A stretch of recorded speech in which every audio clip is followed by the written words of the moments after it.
What's good with the YouTube? You already know Big Flacco from a convict's perspective, and I'm smashing, dashing, sliding on through with a little bit of energy. Once again, this is a very interesting story you're going to see, man. This came basically from the other channel that we were going to drop, that we're going to launch, man. So you're going to see the robotic voice, man. But this is a real trippy ass story, man. It has to do with Colorado, a chief of corrections and so forth, man, holding a high position and being found dead, I think in Texas, believe it or not, man. This is a crazy story right here, guys, so enjoy.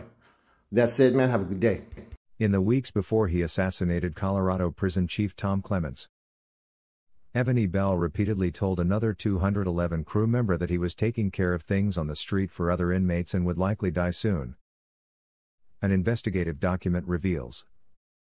The new discovery by the Gazette of the recorded conversations between E. Bell and a federal prisoner further calls into question a push in 2016 from El Paso County Sheriff Bill Elder to close the investigation into the murder of Clements. Critics contend.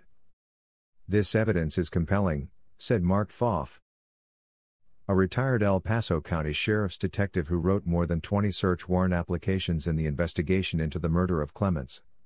Here you have the voice of the actual perpetrator basically confirming a conspiracy.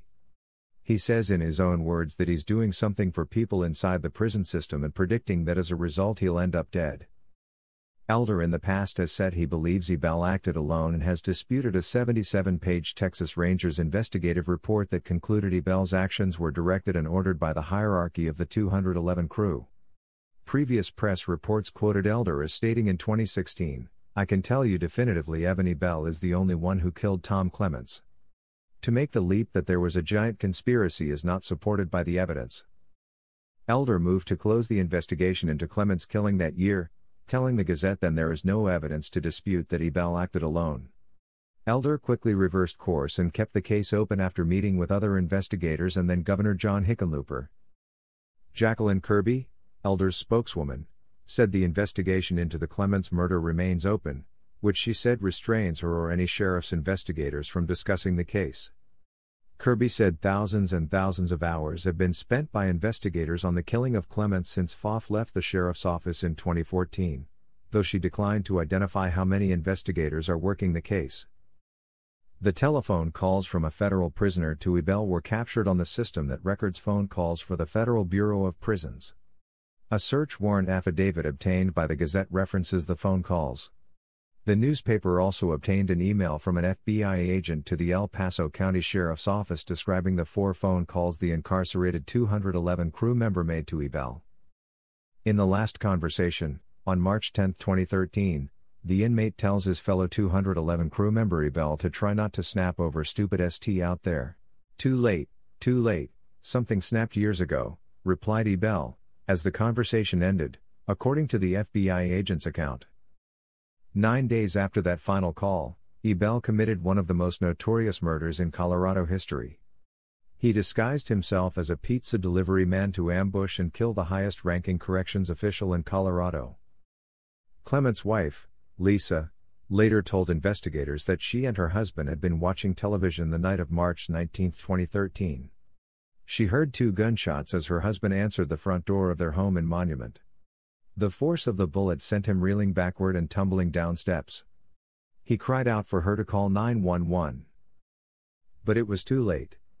Her husband could not be saved. In less than half an hour the authorities pronounced Tom Clements dead. E. Bell fled to Texas, driving a black 1991 Cadillac Seville, a wanted man for the killings of Clements and of Nathan Leon, an IBM employee and father of 3 who had taken a part-time job as a pizza delivery man to make ends meet for his family. E. Bell died in a March 21, 2013, shootout with Texas lawmen after crashing his car and shooting a sheriff's deputy in the forehead, chest and shoulder. The deputy was left with injuries so severe a titanium metal plate later had to be inserted in his head. Ever since, an intense debate has divided Colorado authorities in charge of ensuring justice for the killing of Tom Clements. Was E. Bell a lone wolf gunman, a lowly 211 crew member who went off the rails due to years of solitary confinement in the state prison system? Did he concoct his deeds solely on his own?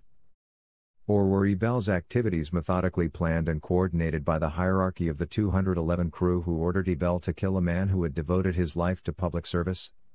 Did other high-ranking gang members provide Ebell the addresses and directions to Clements' home as well as that of several other government officials later found on a hit list in Ebell's getaway car along with material for a pipe bomb?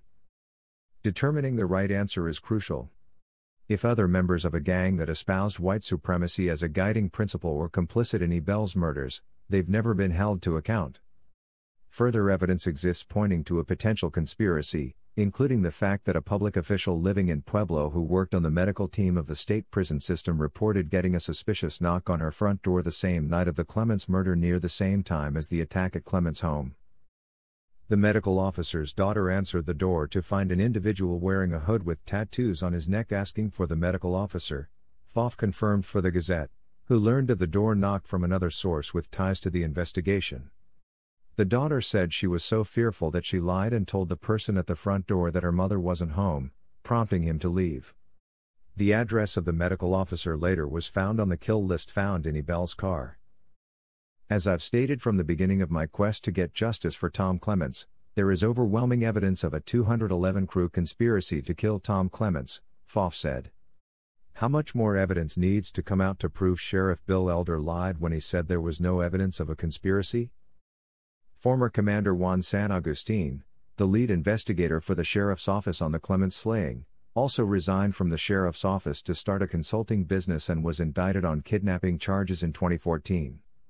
San Agustin has filed a wrongful arrest lawsuit in federal court after his criminal charges were dismissed, contending he was subjected to retaliation for criticizing a lack of indictments from El Paso County District Attorney Dan May against potential 211 crew co-conspirators in the murder.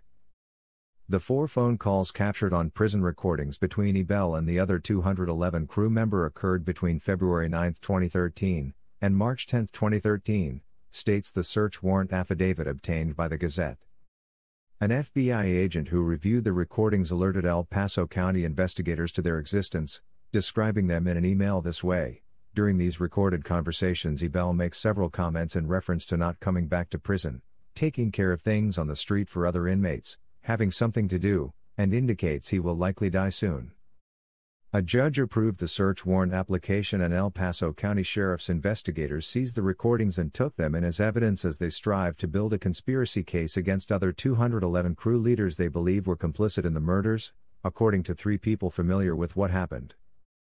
The contents of the recordings remain shielded from public view as do the search warrant application and other documents in the case. The El Paso County Sheriff's Office declined a request from the Gazette to make available for public review the records and any other search warrants in the case. The Gazette obtained heavily redacted copies of the FBI agent's email and the search warrant application from a person with ties to the investigation.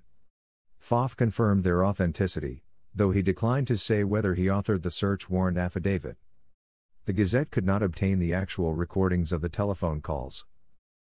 The Gazette's discovery of the telephone calls from Ebell follows the newspaper's recent revelation that Ben Davis, the founder of the 211 crew, also believed there was a wider conspiracy that led to the killing of Clements. Davis agreed to wear a law enforcement wire in prison to gather evidence against other 211 crew members he identified as likely complicit in the killing of Clements, 3 people with ties to the investigation recently confirmed. In addition, the Gazette recently reported that prosecutors drafted a letter offering immunity to a previously undisclosed second confidential informant in prison for testimony against potential 211 co-conspirators in the murder of Clements. Another confidential informant in Texas who identified James Lohr, the ranking general of the 211 crew in Colorado Springs, as ordering Ebell to kill Clements also was offered immunity. Lohr, in previous press reports, has denied any involvement. Despite prosecutors offering immunity to the 2 informants, the Gazette could not determine whether they ever provided any sworn testimony. The case remains open.